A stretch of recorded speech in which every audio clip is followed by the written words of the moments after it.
शराब कारोबारी योगेंद्र तिवारी के ठिकानों पर ईडी की टीम ने दबिश दी है। पहले सुबह ही ईडी की टीम योगेंद्र तिवारी के कई ठिकानों पर पहुंची और शराब घोटाले में अपनी कार्यवाही शुरू कर दी, जो देर तक चलती रही। तो आपको बता दें कि ईडी की दबिश अब शराब कारोबारियों पर देखने को मिल रही है। शराब कारोबारी योगेंद्र तिवारी के ठिकानों पर ईडी की टीम ने पहले सुबह ही दबिश दी है और कई ठिकानों पर कार्रवाई करने ईडी की टीम पहुंची है। शराब घोटाले में अब ईडी की जो कार्रवाई का सिलसिला है वो लगातार बढ़ रहा है।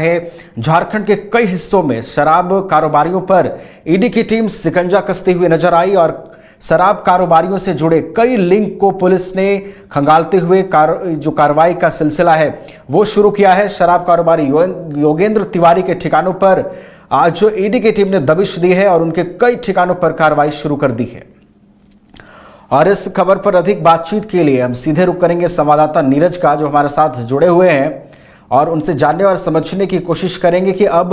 किस तरीके से ईडी शराब कारोबारियों पर जो शिकंजा है वो लगातार कसती चली जा रही है। नीरज, शराब कारोबारी योगेंद्र तिवारी के ठिकानों पर ईडी की टीम ने दबिश दी है। नीरज, हम ये कह सकते हैं कि अब जो कार्रवाई का जो सुई है ईडी का वो अब शराब कारोबारियों की ओर घूम गया है, और ये कितने मुश्किलात पैदा कर सकता है शराब कारोबारियों के लिए? नीरज, देखिए नवीन, जिस तरह से ईडी की कार्रवाई झारखंड में लगातार देखने को मिल रही है, जिस तरह से पहले हम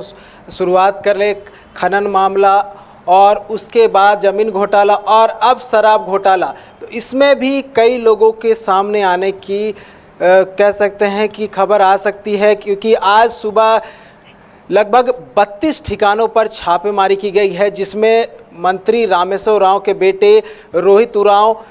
योगेंद्र तिवारी, विनय सिंह समेत कई लोग शामिल हैं, जिनका नाम इस पूरे शराब घोटाला में सामने आ रहा है। उनका एक कह सकते हैं कि लिंक ढूंढने की कोशिश कर रही है ईडी की टीम, और कई जगहों पर जो छापेमारी है अभी भी जारी है। लगभग 13 घंटे बीत चुके हैं, लेकिन ईडी की छापेमारी अभी भी जारी है। और ईडी के सूत्रों से हमें ये जानकारी मिली है कि कई डिजिटल डिवाइस बरामद किए गए, कुछ दस्तावेज ईडी के हाथ लगे हैं, और एक बड़ी खबर ये है कि एक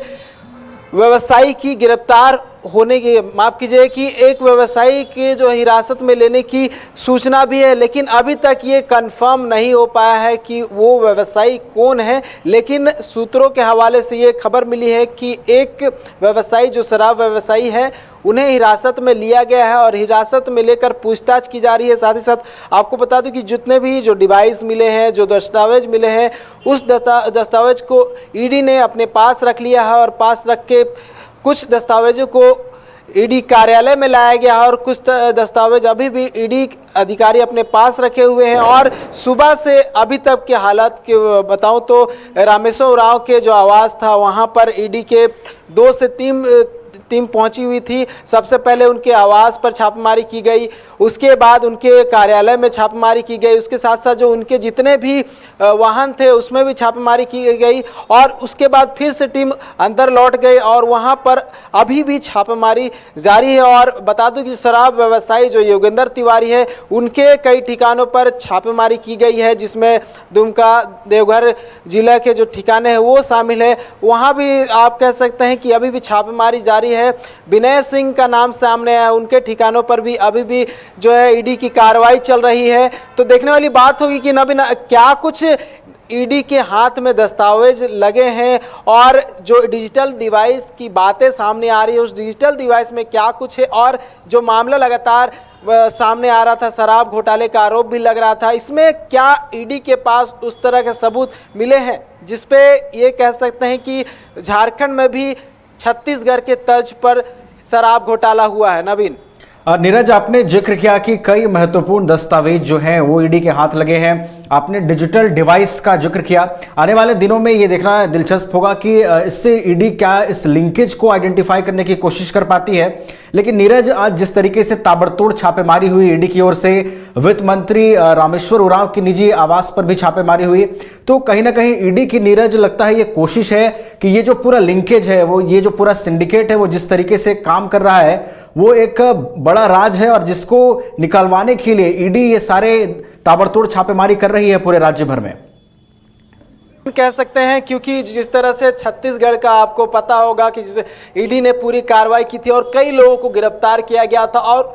छत्तीसगढ़ के साथ साथ झारखंड के भी तार उससे जुड़े हुए थे, क्योंकि सेम कंपनी को जो टेंडर दिया गया था और योगेंद्र तिवारी जिनका लगातार नाम सामने आ रहा है, योगेंद्र तिवारी का नाम बार बार सामने आ रहा है और उनका कई जगहों पर कह सकते हैं कि टेंडर लिया गया था और कई शराब की दुकान है और उसके साथ साथ जितने भी मैंने नाम लिए हैं उनका इस पूरे मामले में कहीं ना कहीं संलिप्तता है। और आपको बता दूं कि तत्कालीन सचिव थे उस समय विनय कुमार चौबे, उन्हें ईडी ने समन कर छत्तीसगढ़ बुलाया था और लगभग 9 घंटे तक उनसे पूछताछ चली थी। तो उनका जो मामला था और अभी झारखंड का मामला है, तो दोनों मामलों को मिलाकर देखा जा रहा है और ये कहा जा रहा है कि यहाँ भी सूत्रों के हवाले से जो जानकारी मिल रही है कि लगभग 200 से 300 करोड़ का घोटाला हुआ है। लेकिन ये अभी देखने वाली बात होगी कि जब ईडी आगे कार्रवाई बढ़ती है और ईडी की ओर से क्या कुछ खुलासा हो, तब जो है पूरा मामला सामने आएगा। लेकिन इतना जरूर है कि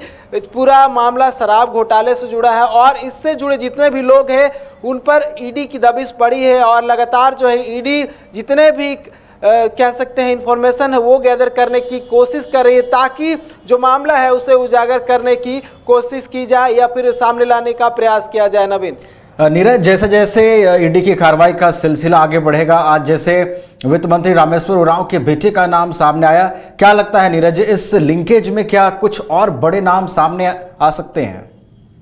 देखिए, बिल्कुल जिस तरह से रामेश्वर उरांव के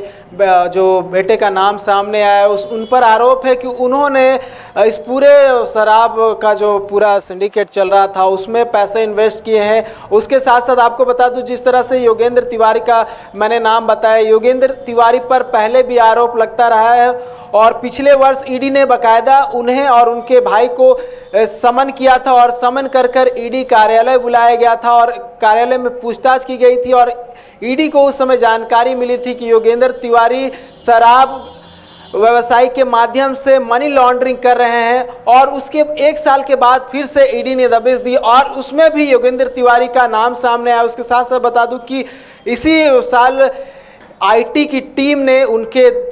कई ठिकानों पर छापेमारी की, कह सकते हैं कि सर्वे किया गया था और उसमें ये बात सामने आया था कि उन्होंने लगभग 15 करोड़ की अघोषित संपत्ति अर्जित की है, जिसका जानकारी उन्होंने नहीं दी थी। तो कह सकते हैं कि जिस तरह से योगेंद्र तिवारी और विनय सिंह का नाम लगातार सामने आ रहा है, कई और जो जितने भी जिलों की बात कर ले, देवघर, गोड्डा, दुमका, तो उसके साथ साथ कई और जगह के जो नाम है, कई नेताओं के भी नाम आ रहे हैं। तो हो सकता है कि आने वाले समय में जिस तरह से ईडी की कार्रवाई आगे बढ़े तो और लोगों के नाम सामने आ सकते हैं। नवीन, चलिए, धन्यवाद नीरज हमारे साथ जुड़ने के लिए और इन तमाम जानकारियों के लिए। तो शराब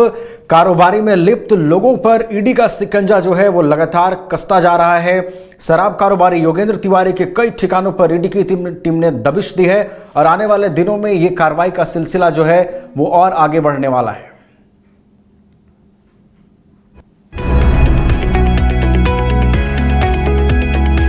इस स्वतंत्रता दिवस आजादी का जश्न मनाए वाइल्ड वादी वाटर पार्क में, जहां 1 से 30 अगस्त तक पाए amusement park, bird park, zip line, hurdle swimming, water park, 360 cycle, spinner, trampoline, bungee जैसे कई बेहतरीन ऑफर मात्र 100 रुपए में। वाइल्ड वादी वाटर पार्क रांची। कॉल 9304816880।